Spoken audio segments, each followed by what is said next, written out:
Hey, this is Elia Einhorn. Welcome to the Talkhouse Podcast. Today I'm joined by... Hi, I'm Amy Rose Spiegel, Talkhouse Music's editor-in-chief. Today on the podcast, we've got Courtney Barnett in conversation with Julia Shapiro of Chastity Belt. Two fantastic talents. I have to say, it has been such a joy watching Courtney Barnett's career unfold. I got to catch her first U.S. show. This was solo acoustic. It was a Pitchfork event for CMJ Festival, RIP, at a fantastic Raw space in Williamsburg. Now, I caught up with her last year. She had just opened for Blur at Madison Square Garden, and we chatted for a few minutes about her meteoric rise. Now, here's the thing. Courtney Barnett has exploded, but she's only put out one record. Well, that's about to change. She's got a collaboration LP coming out with Kurt Vile. She also has been working on her next solo record. It's so awesome. And Chastity Belt's Julia Shapiro has been really busy too. With Chastity Belt, she's just put out a new record called I Used to Spend So Much Time Alone, and that dropped this summer. This talk was actually recorded from the road, where Chastity Belt is supporting the record on tour. Right. Shouts to Brighton Music Hall in Boston, where Julia had just finished soundchecking with Chastity Belt when they connected. Now, speaking of soundchecking, there is a little bit of that through this talk. I think this is a first for the Talkhouse podcast. The opening band for the night decided to check their drums and guitar during the conversation. Well, I mean, it's only appropriate seeing as these two, I think, met on tour and became friends on a tour together. So they actually both have world tours coming up, and they do discuss life on the road. Most interesting to me in this talk, though, was the way that they discuss songwriting. Yes. I was really surprised to hear about Courtney's songwriting process. She talks about being a melody-first songwriter. I always thought that a literate songwriter like her would be starting with the words. Right. I think when you think Courtney Barnett, you think of somebody who's very poetic and very specific with their language. And when she gets into sometimes the struggles of fixing that to a melody that she's written first, it's really interesting. And I think that Julia Shapiro is the kind of songwriter who's able to have that conversation with her in a way that really elucidates it for the rest of us. You mentioned before that these two are friends. They're also very like-minded artists, both drawing very heavily from a classic 90s indie sound. Now that manifests in one way in Chastity Belt's new record being recorded at Jackpot in Portland, Oregon. That's, of course, where Elliott Smith cut a lot of his classic records. Their talk also takes in working with Wire's new member Matthew Sims as the producer on the new record. It's really cool. So they get into a lot of really good stuff here, and we're excited to let them take it away. Should we roll the tape? Let's roll it. Julia. Hey, Court. What's up? I'm just here in Boston. Oh, wow. Are you doing a show? We are doing a show. You're not on stage right now? No, just did a sound check. Now I'm in the green room. That would be a fun concept, though, to do an interview from stage, live to Australia. Yeah, that would be fun. That would be great. So are you in your little home studio? I'm at my little warehouse, and it's so cold. I've got a hot water bottle. Ooh, it's winter there. Yeah, it's pretty serious Melbourne winter. Oh gosh. So you're on tour. You're touring a new album. Yeah, exactly. Is it going good? Yeah, this is like the 5th show, maybe, something like that. So pretty early on into it. I'm excited about your bands that you have with Kurt Vile. Oh yeah, you'll have to. And I hope you can come to a show. yeah, I saw you're playing in October in Seattle, so I think we'll be around. Oh, cool. We'll definitely come to that. And Yeah. Janet Weiss is in it? Yeah, I'm so excited. That's so cool. She's Yeah. so cool. How did you get this super group together? Super group. It was a weird oh my God, is that a sound check? Yeah, there's some. Do you hear the drums going on? Yeah. Yeah. Cool. So me and Kurt kind of recorded these songs, and that's a good snare tone. But yeah, it sounds pretty good. We recorded it with some friends in Melbourne, And Cool. and then we just, I don't know, we kind of wrote down a list of our favorite musicians and called them up to see if they were available. And luckily they were. You just call them up. Yeah, that's great. How did you meet Kurt? I don't know, really. I remember I did a show with him ages ago, but we didn't really become friends at that show. It was so brief. Yeah. And then, we kind of got some mutual friends. I was looking at one of his newer records, and in the thank you credits, I saw my friend's name, my friend in Melbourne. I was like, oh my God, nice. you're on Kurt Weill's thank you notes. And she's like, oh wow, that's so nice. And then I realised that they've been friends for ages. And then the next time he came over, because she moved into my old house. So the next time he was in Melbourne, we had like a barbecue and... oh, nice. You're always having a Barbie. Did we have a Barbie? With you? Yeah. Well, you were gone at that point. You missed the Barbie. The Bobby. Yeah.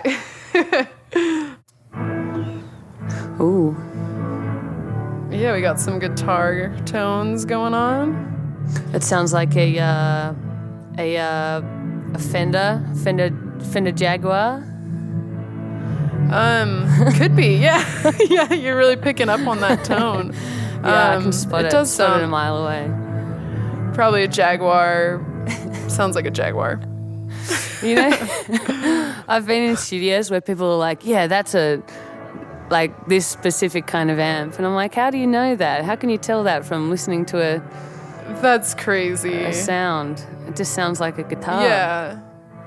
Because there's so many other different, like, things that could be going, like, there could be pedals going on, different guitars. That's crazy. So many factors. I almost don't even believe them that they know I know. that.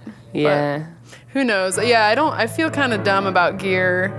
I'm just, like, not that interested in it, but I have been getting into pedals. Oh, really? Yeah. Which been using ones? some more pedals.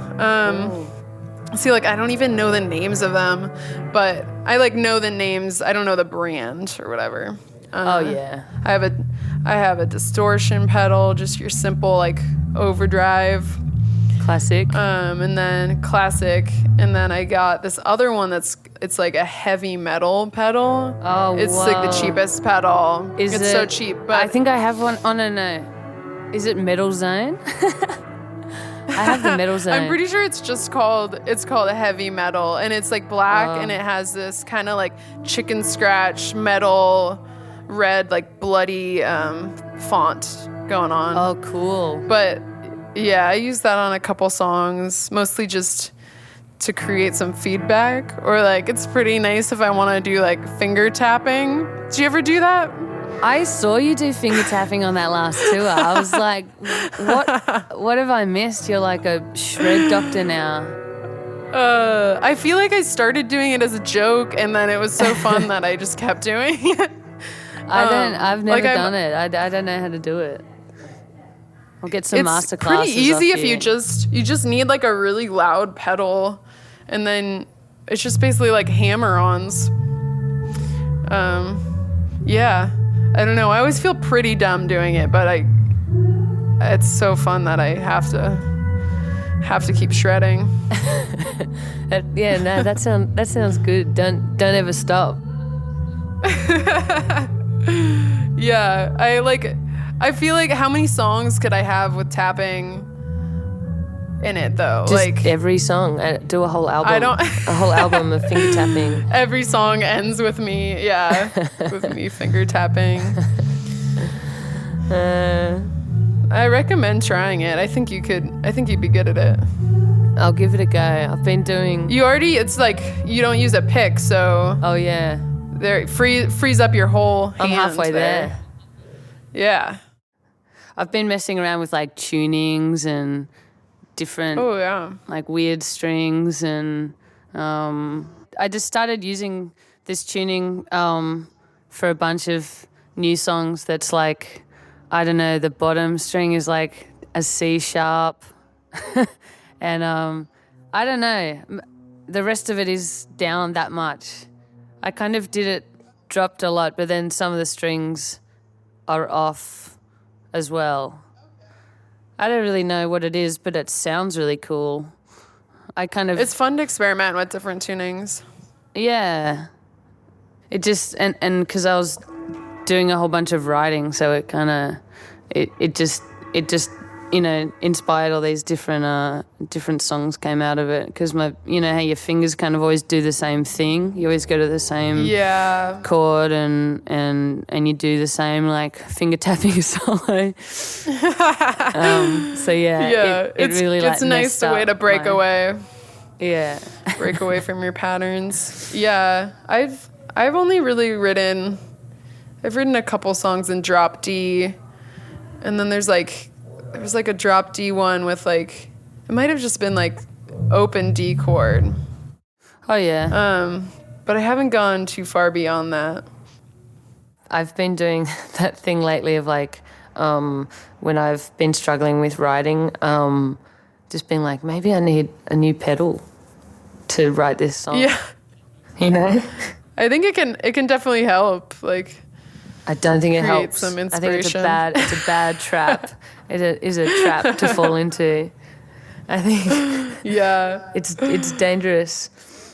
If a song isn't good with like just playing it on a shitty acoustic, then it won't be better with a million pedals. It's kind of true. Acoustic guitar is the real test. Like, yeah, no gimmicks, just straight up. Straight up hits. I want to know more about your new album. I've been listening to it a lot because I kind of got it. I got a sneak preview a long time ago, and that was really exciting. So I've spent a lot of time with it, and I like it a lot. Well, thank you. Are you happy with it? Are you happy with where it's is it going to a different place live? Yeah, I feel happy with it. It feels like a pretty natural progression from our last album. And I feel like the recordings capture like the live performance pretty well. Yeah. I feel good about it. It did take a while for us to like get it there because Matthew Sims, who produced it, he's in Wire. He's like the new member of Wire. Oh, yeah. He did our last album too, actually, but he just mixed our last album. Yeah. But yeah, so like the mixing part of it was pretty frustrating because it was all done over email because he was in England. Yeah. So just like lots of back and forth and trying to describe sounds instead of like being able to hear them and like in real time and be like, ooh, a little less of that or whatever. That's such a hard process to do it that way. Yeah. It took a really long time, but I'm happy with the result. It definitely took a lot of patience to get there. Yeah. It was he was on stage when we saw them. I was with you were we in Berlin? And we were in Berlin. We watched them? Yeah, he was the one doing all that crazy stuff. He has like that huge pedal board, and a lot of times he's just like creating atmospheric sound and like he's like on his knees like turning knobs and stuff. Yeah. That's Matthew. He had a really good idea of like different guitar tones we could use, and he brought a bunch of pedals. We layered a bunch of different guitar sounds. Yeah. So that was cool. Like that part of it turned out really great. I think it has a nice full quality to it compared to our previous recordings, which were most like we barely did any overdubs.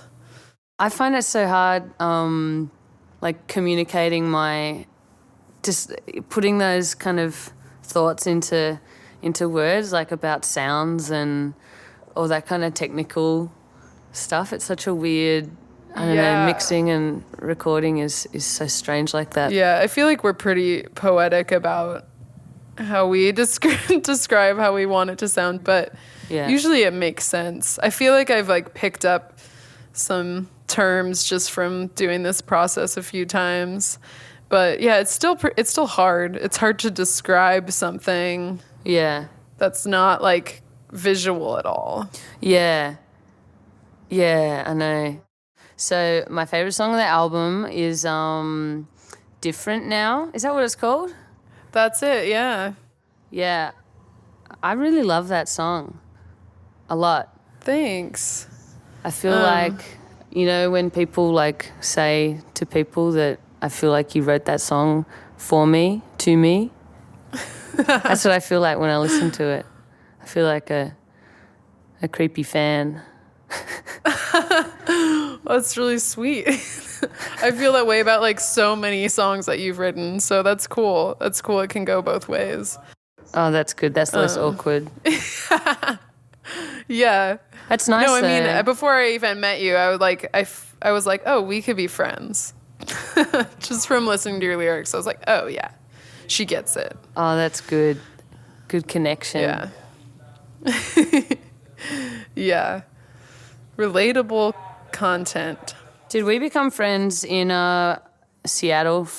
That's when we like first The record met. store? Yeah. Yeah, at Sonic Boom. I have a picture that we took together then. And then we met another time, like the next day at Sub Pop. That's right. Man, we go back so far. We really do. Yeah, I remember you guys. I'm a real hoarder, and you like wrote down your email or something for me that day, or phone number, and I just had it in my wallet for ages, and I had like, you know, some like business cards. It was like some people that I met, and I just I kept holding on to it, and then when we came back and did that tour, I was like, I want them to play with us. Yeah, of this, like, I'm so glad it worked out. That little piece of paper that I've been carrying around for like a year or more. Thank I don't God. even know. Yeah, because it was a while. It must have been like over a year later that we did the tour.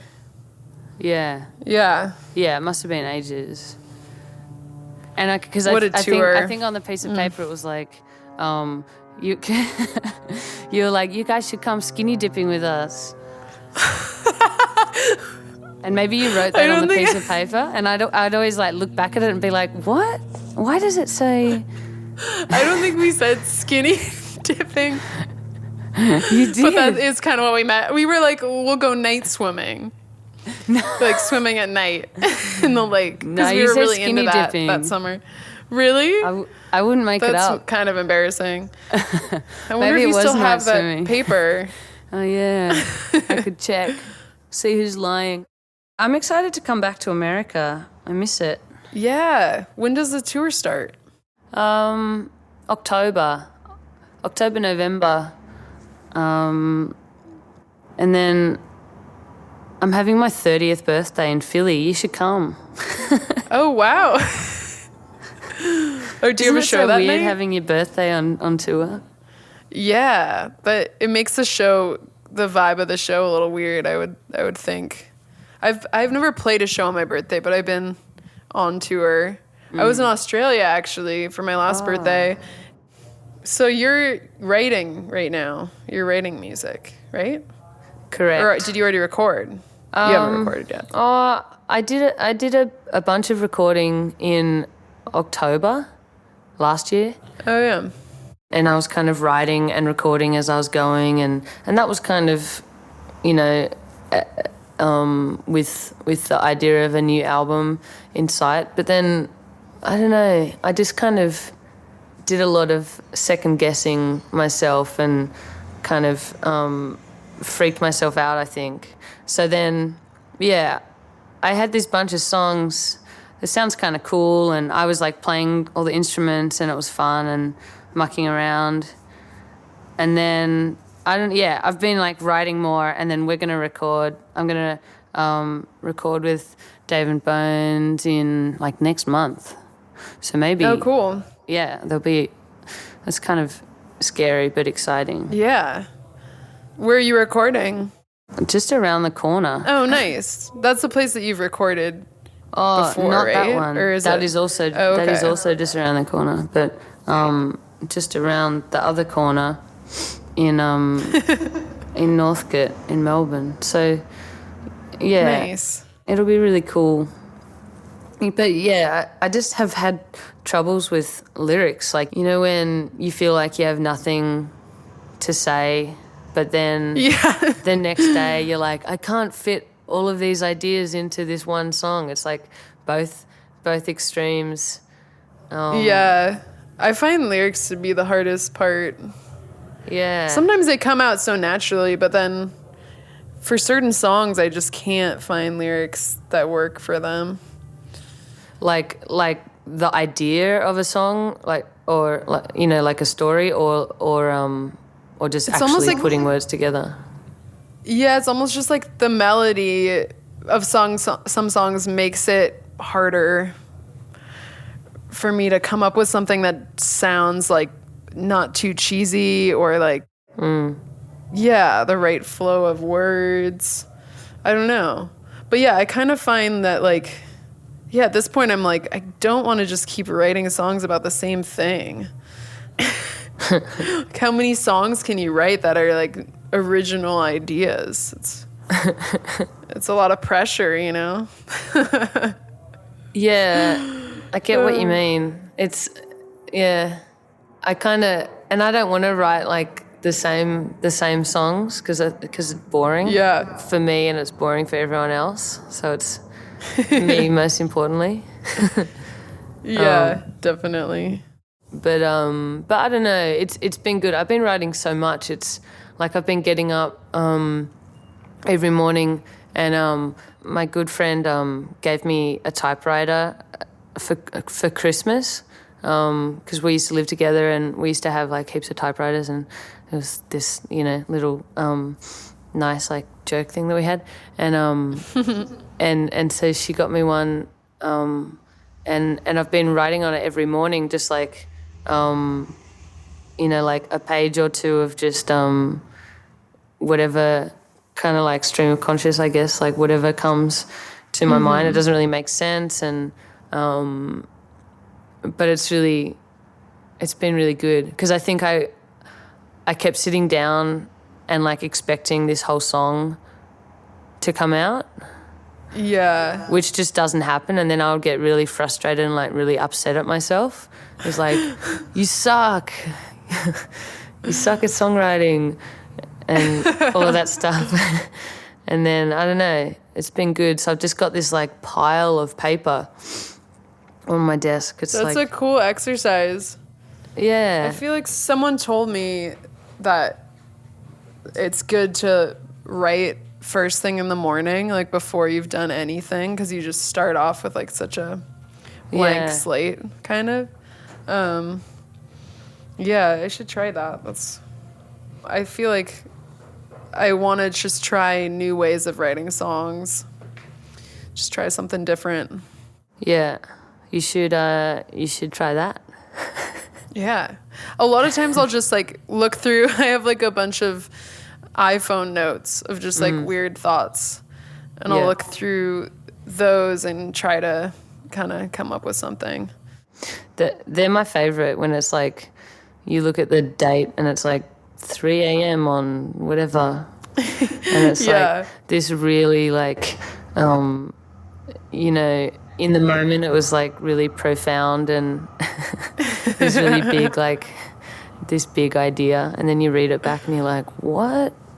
What was Yeah. I talking about? What was I thinking? I do that. Like do you write stuff down in the middle of the night? Like when you wake up? Yeah, sometimes. Sometimes I'll just write something down if I'm in like a room full of people or like Yeah. at a party or something and I have an idea. I'll just be like in the corner, like making notes. Yeah, I think I think that's important, because when I don't do it, I'm like, oh, I'll remember this later. You know, it's such a good idea. I'll remember it later, and then you never remember it, obviously. Yeah. And you're like, No, I don't. "Oh." I really can't trust my memory anymore. Gotta write it down.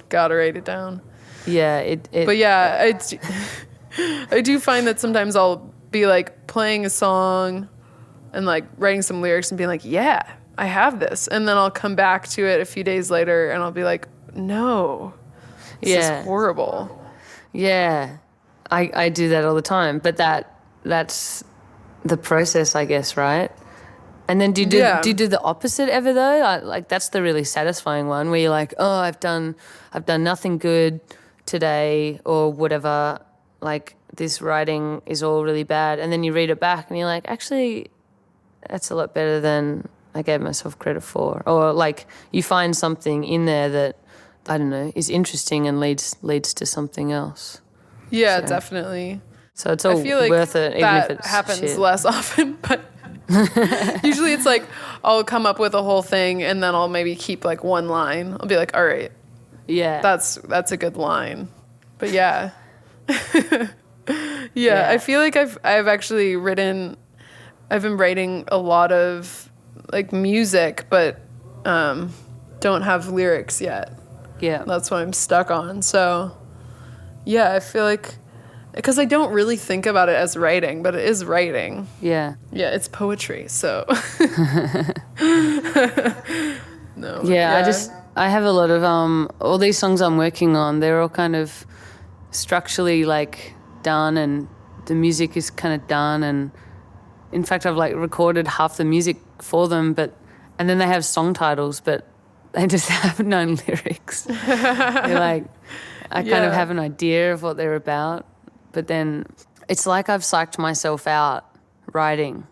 I think I'm indecisive, so the idea of like deciding on lyrics that are going to be eternal in these songs, Yeah.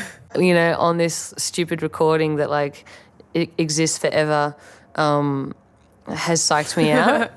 That like, Yeah. you know, I get that though. I could make it better. It's like, or, yeah, if there's anything that you look back on in a song that you're like, ooh, like wish I could have changed that. Like for me, it's usually like like the lyrics. yeah. I'm not usually like, ooh, that one note. But yeah, it's usually just a line where I'm like, oh, it's a little bit embarrassing. Yeah. But Yeah. yeah, it's hard. It's hard to know if you're like being too hard on yourself or if it's good that you're being like such a harsh critic. Yeah. Yeah, I kind of have that thought sometimes of like you think that this album that you're making is the most important thing in the world, and then you're like, actually, it's so unimportant. It's the least important thing in the world. Like there's much bigger things going on in the world, and this is not that important. But then it's like, so do you just make something shit that you don't care about? No. Yeah, it's like you gotta come to some kind of in between where you're like, all right, at this point I've like worked enough on this and I just want to get it out there, and in the large scheme of things, this one line or this one word isn't gonna bother anyone else. But yeah, I think just like writing more songs has made me a little bit less of a perfectionist about stuff. But then I'm like, maybe I should be more critical. I don't know. It depends on my mood. It really does. You know that like Would You Rather game? Oh, yeah. Love that game. Someone said this one to me a while back. Would you rather write a classic album that is, you know, like on all those lists for like the next 100 years of the best album ever made, but then like you can never release another album, or so classic album, classic one album, but then like that's, you know, that's your whole thing for the rest of your life, like you're playing the same songs to arenas and stuff, or would you rather just like write an album like one every 3 years or whatever, that kind of like go under the radar a little bit? I think definitely the second one. Like the first one seems like some kind of hell in a way. Yeah. Like where you're just singing the same songs every night. I mean, Yeah. That's kind of like selling out versus not in a way. Yeah. But I mean, you can sell out or whatever that term means and like still create more music. But yeah, definitely the second one. It's hard for me to just like repeat myself over and over again. That's like something that I find so strange, even just about playing shows every night. I'm like, here we go again. Like, I know. It's a funny thing. I think the last tour we did was South America at the end of last year, like November, and just for a while I'd been like I was having fun touring and whatever, but I just felt like I was playing the same songs, and and after a while, I don't mind because I have fun playing the majority of my songs still, which I guess is a good sign. But it just feels like a bit like cheating everyone else or something. I don't know. Yeah, so like we've done this trick before. I can't tour again until I write more songs. You toured that album a lot, so I mean that makes sense. I feel like you guys were touring for like a solid 2 years or something. Is that right? More than that? Yeah, I think so. Is this the start of your touring for this album? Yeah. We're doing this like Midwest, East Coast tour right now, and then we're doing a West Coast tour in August and going to the UK and Europe in September. Cool. So you're gonna play a rock show tonight. Yep. I guess I should let you go and play your show to Boston. Yeah. But yeah, it was nice. It was nice to talk to you again. Yeah, it was great catching up. Give my love to the girls. I will. Yeah, and we'll see you in October, hopefully. Yeah, awesome. Can't wait. Yeah. I can't wait. Bye, Courtney. Bye. All my clothes in milk crates. I don't sleep for days. Wait until the letter's read, until my bills get paid. Tell me. So you think we're going to get an invite to that birthday party? I'm pretty sure we are. Sick. Courtney, you can send it to us on our socials. We're at Talkhouse on Twitter, and we have a great Facebook fan page as well. Just saying. And check out our Instagram for a fantastic picture that Julia sent us of she and Courtney from the road. Thanks so much to Bill Marcus for recording Julia and inadvertently the opening band. Thanks to Courtney for recording her side of the conversation. Our engineer and co-producer is Mark Yoshizumi. And for another awesome talk with Courtney, there's a great Talkhouse podcast between her and Kim Deal, the great. So I highly recommend that one too. Till next time. See you later.